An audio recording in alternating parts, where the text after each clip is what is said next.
Name and title? Kim Armstead, Public Information Officer, Oakland Police Department. So good afternoon and thank you for joining us. The city of Oakland tragically lost 3 lives due to senseless gunfire last night.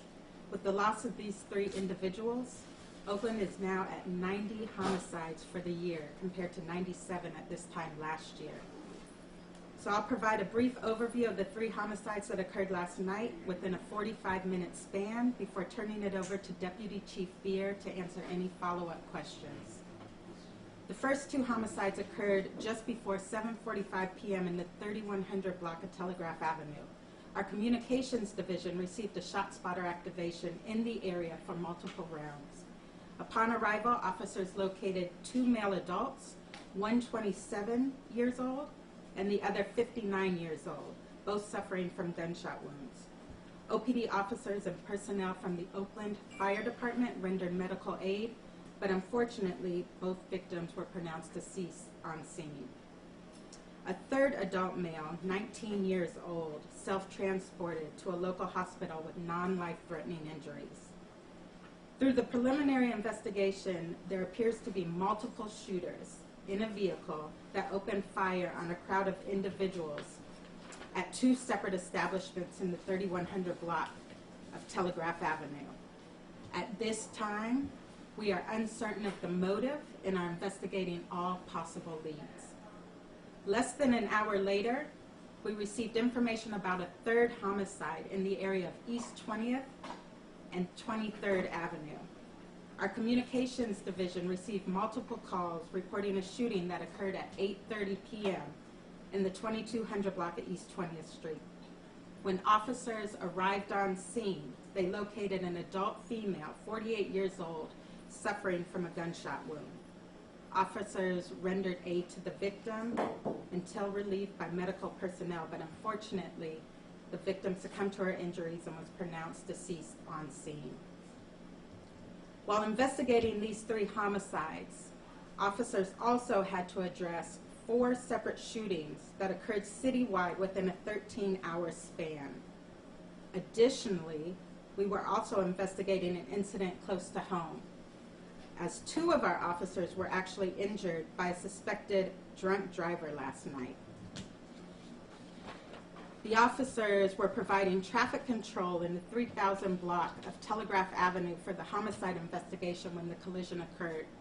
An individual suspected of driving under the influence collided with 2 OPD patrol officers.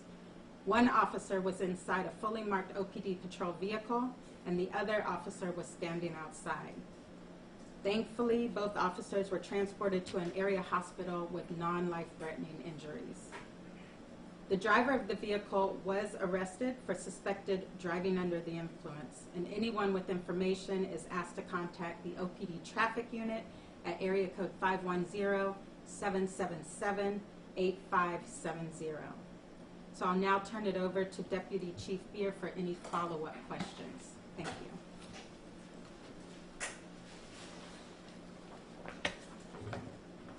Good afternoon. I'm Deputy Chief James Patrick Beer, and I'm open for any questions. Chief, as far as that multiple people, did you officers say that they were firing from one vehicle, and were they targeting specific or indiscriminate targets, or was there someone they were targeting among the crowd? At this point, early on in the investigation, we do believe there was multiple shooters shooting from inside the vehicle. It was in a specific direction. At this point, I can't confirm or deny if they were specifically targeting one person. So a lot of people at the scene said that the 2 victims on Telegraph Avenue were of Muslim descent, and some people believe that it could be a hate crime. Are you investigating this as that, or what are your thoughts? Currently, right now, our homicide section is investigating all angles of this crime. This incident is very obviously tragic, shocking for our community to experience this over and over again.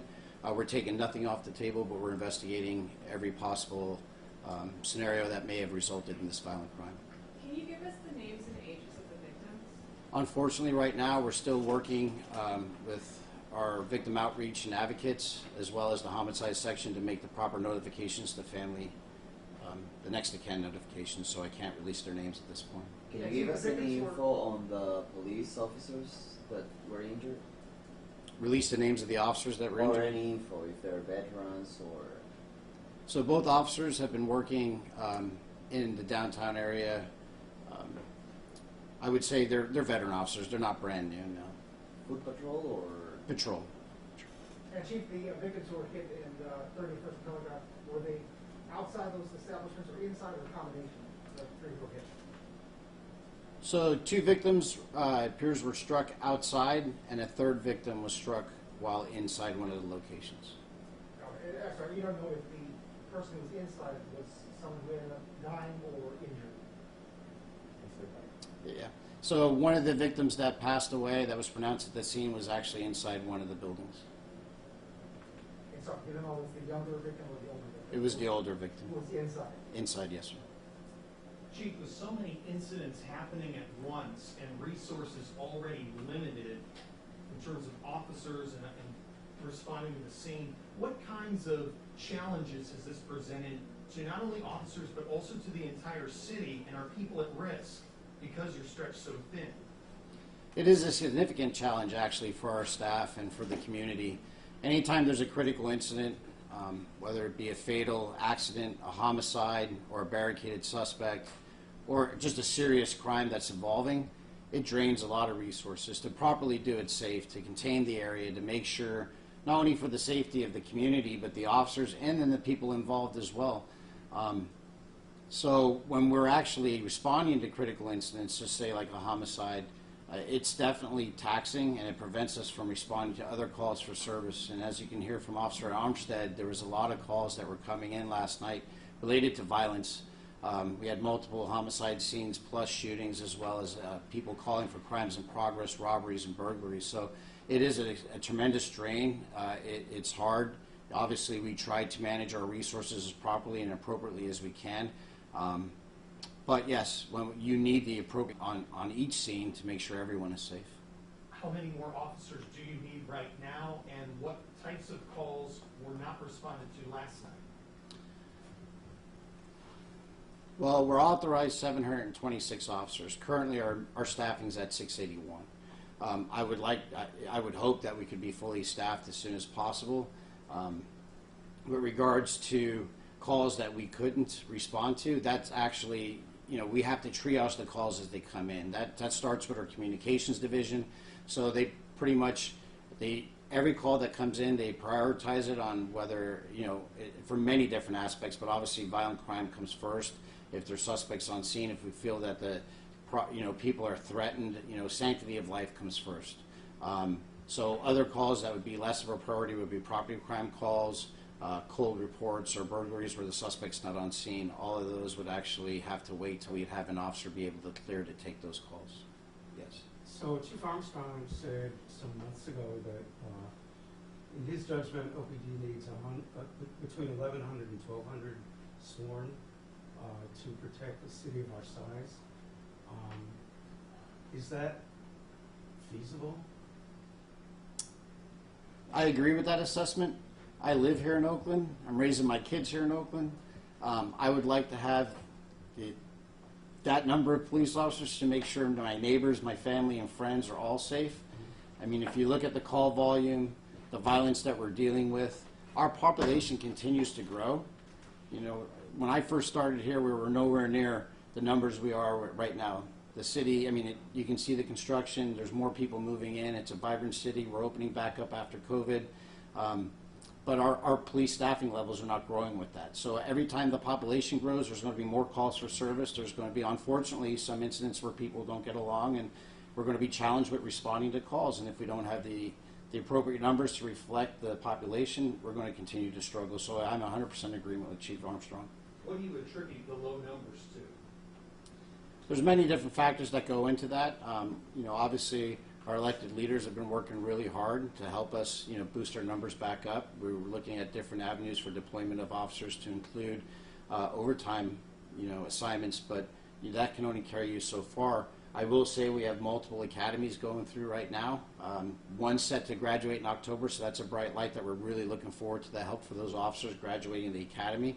And on the heels of that, we have another academy that's in the process of going through their training, and hopefully all of them will graduate if they meet the standards, and they'll hit the streets as well. I spoke with Chief Armstrong and Assistant Chief Allison. We're looking at 4 academies for this fiscal year.